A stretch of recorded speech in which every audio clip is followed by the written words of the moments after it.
चला, आज आपण देशात वेगाने पसरत असलेल्या एका अत्यंत भन्नाट आणि अनोख्या डिजिटल आंदोलनाचं विश्लेषण करूया. पण विचार करा, सुशिक्षित तरुण स्वतःला चपलेने मारल्या जाणाऱ्या या किड्याच्या नावाने का बरं ओळखत असतील? इथे एंट्री होते कॉकरोच जनता पार्टीची.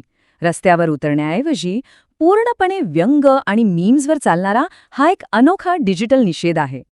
15 मे रोजी सर्वोच्च न्यायालयाच्या एका टिप्पणीने ठिणगी पडली आणि बघता बघता याचं रूपांतर एका प्रचंड व्हायरल चळवळीत झालं. उद्देश जरी बोगस पदवीधरांना लक्ष करण्याचा असला तरी कॉकरोच आणि परजीवी या शब्दांनी बेरोजगार तरुणांच्या भावना प्रचंड दुखावल्या गेल्या. ह्या सगळ्याचा मास्टरमाइंड आहे अभिजित.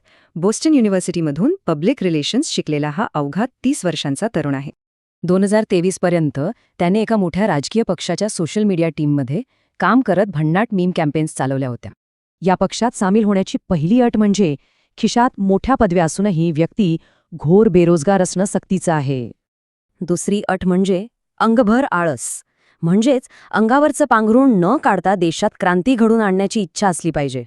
शिवाय सदस्यांनी दिवसरात्र मोबाईल स्क्रीनला चिकटून अगदी 24 तास सतत ऑनलाईन राहणंही तितकंच गरजेचं आहे. आणि सगळ्यात महत्त्वाचं, आपला संताप धारदार आणि व्यंगात्मक मीम्स बनवून थेट व्यवस्थेवर काढता आला पाहिजे. हा भन्नाट फॉर्म्युला एकदम हिट ठरला. बघता बघता इन्स्टाग्रामवर त्यांचे जवळपास 15 ते 20 लाख फॉलोअर्स जमा झाले. त्यांचा 5 कलमी जाहीरनामा मात्र आश्चर्यकारकपणे गंभीर आहे.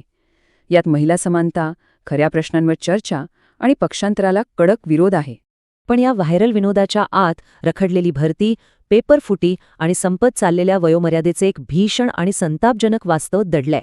हे स्पष्ट करतं की एक मजेशीर वाटणारं इंटरनेट मीम सुशिक्षित तरुणांच्या मनातील अत्यंत खोल आणि भयानक निराशेला कसं लपवतं.